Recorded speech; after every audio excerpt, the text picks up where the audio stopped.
what's up? This is Porter from Atreyu, and you're watching CaliberTV. And I'm hungover.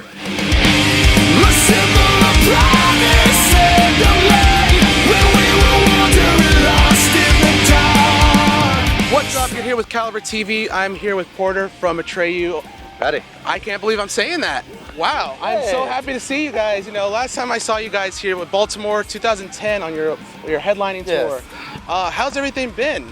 Fucking great, man. You guys just you guys dropped Long Live last month. Yep. So somebody picked it up. I picked it up. We just dropped it. That just flew right over my head, and I just got that. Oh man. No, but seriously, how has the reception been? You know, I know a lot of fans have been waiting patiently, and you guys delivered, in my opinion. I would hope everybody agreed with me. I haven't heard a single bad review. I don't really.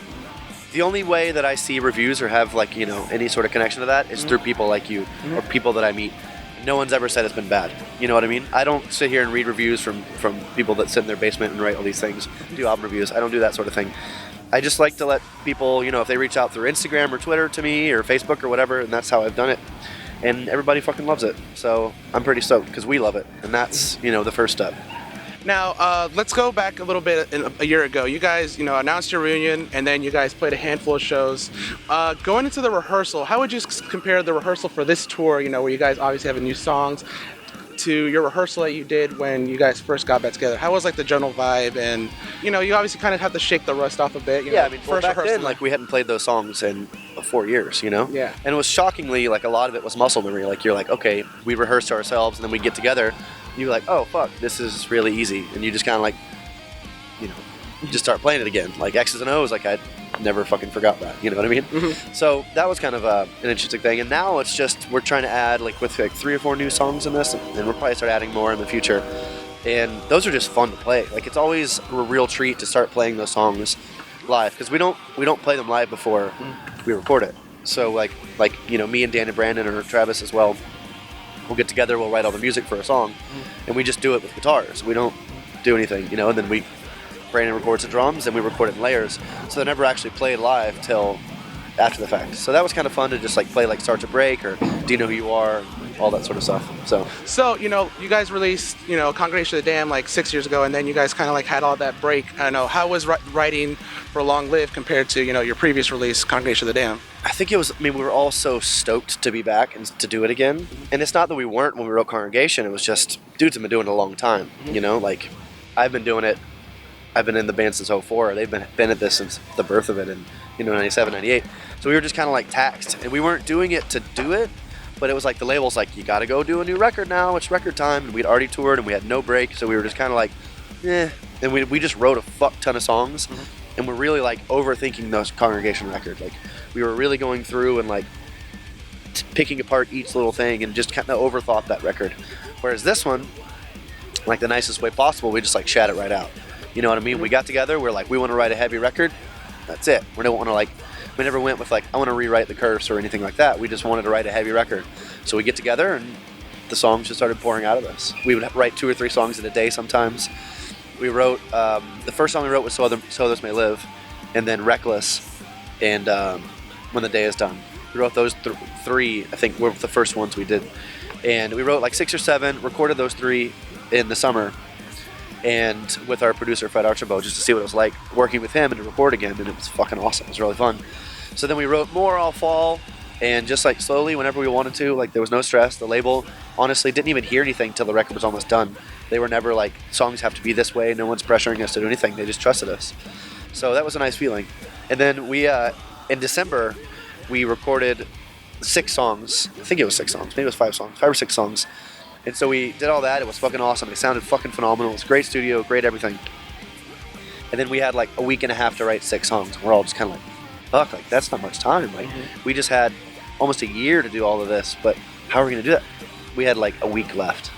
When we wrote, we just 6 songs, and they were some of the best ones we wrote. They were just, so that's an idea of how easy it was for us. It was just that time. I don't know if it's a time away. I don't know if it's a time of getting to know us as humans, getting to know ourselves a little bit better. But those songs were very fun and very easy to write.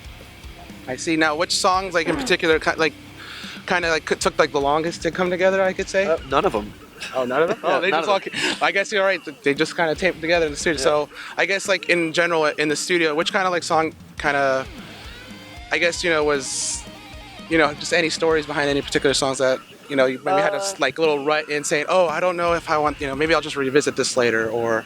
No, let's see. What's a good song? Moments Before Dawn. Mm-hmm. Is that right? There. Yeah, Moments Before Dawn. It's like the creepy, slower song. Starts with the jukebox, not jukebox, music box. That was an idea we got from my niece's music box that she had, and I thought it sounded fucking awesome. So we took that, we recorded it, we like wrote like a riff kind of around it, like inspired by, not like ripping it off by any way, shape, or form. And we had used that in the book into the song. And so I'm out. I play soccer every Saturday with some friends, and the guitarist of our Expandants was there, and I was like, dude, check this song. It's like the heaviest fucking thing we've ever done, but it's like really slow as well. It's a slow song too. And he's like, cool, let's hear it. So I started playing it. He's like, why do you have the theme song for blah, blah, blah movie from the 80s on there? And I guess that music box was like some famous fucking movie theme that we had no idea. So we're like, oh shit, thank you so much for telling us that. So we went back and Dan wrote that, what you hear now, is to replace that. So kind of fun.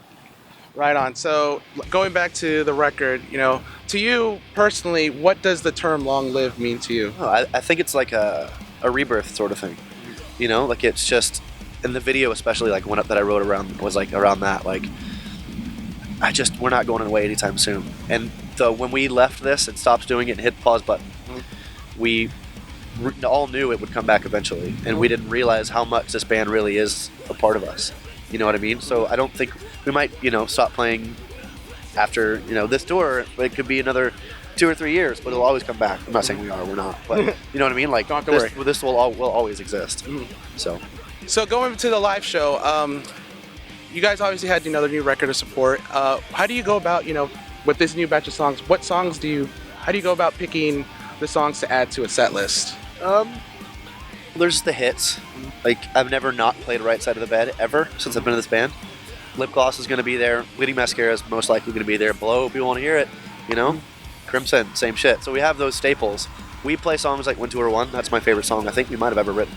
I just especially live. Like, I fucking love that song live. So we play that. For the new shit, it was like we do Long Live, obviously, because that's a single, and we did Start to Break because people know it better because we had the lyric video for it. And then Do You Know Who You Are is a big single now. So it's like we're playing those three just to like, it's just what people have heard outside of just the record. So we'll eventually play, like, I really want to play Heartbeats and Flatlines at one point. That song fucking rules. I know a few people that want to hear that song, and myself included. Yeah. So let's go back to the music video for Do You Know Who You Are? Who personally came up with the concept, to include fans in that? That was actually our manager, Stuart Gilly Ross. He came up with that idea. And so we partnered with the guys from Sullen, and we shot all that live performance there. And then we did a lot of fan requests, and we ended up getting a lot of our friends in there as well. So it was like a friends and fan combo sort of thing. And then, it was kind of mine and Brandon's idea to film us, like, because it was originally Stu's idea was like just have like people holding signs about what they are, I was like, well, let's do that for us too. And so that's why I went and filmed everything but the tattooing thing and what I was in. Actually, one of them I filmed I was in. The soccer thing was my buddy Tyler that helped us film a lot too. But yeah, we just wanted to convey like a different side, and especially with having like just sort of like a short film with Long Live, I wanted to make something that was a little bit more like connected to us. If you had to pick 3 songs that would pretty much like define your life, what songs would you want to pick? Paul Simon, Graceland, 9 Inch Nails, Eraser, and Radiohead, OK Computer. Ooh, Paranoid Android. Sorry. That's a lot of good choices. Yeah. And if you could some country shit, I don't know. That didn't say any country shit, so I should do like Willie Nelson, Redheaded Stranger, or like Johnny Cash, Hey Porter. Maybe let's just do Hey Porter. All right. So after this tour, what can fans expect? Where can we expect to see you next? We're gonna play a few more festival type things. We're gonna do Knot Fest in Mexico, which will be fucking awesome. I have wild stories from last time in Mexico, so let's see if I can top it. And just little bits and pieces here and there. We want to play the South, my fucking homeland, and go back overseas again. I don't know. Just we'll see. Awesome. Well, is there anything else that you'd like to add? Just thanks. Thanks for watching. This is, you could have been doing a lot of other things like touching yourself or like touching someone else where they be. or like, you know, heavy petting. All sexual things apparently, but Oh thank my you. God. Well, personally, I like to say thank you for taking the time. You know, it means a lot. Personally, I'm very happy. I'm glad you guys are back. All right. Richard from CaliberTV, Long Live is out now. And be sure to subscribe for more full sets, videos, news, etc. And we'll see you later.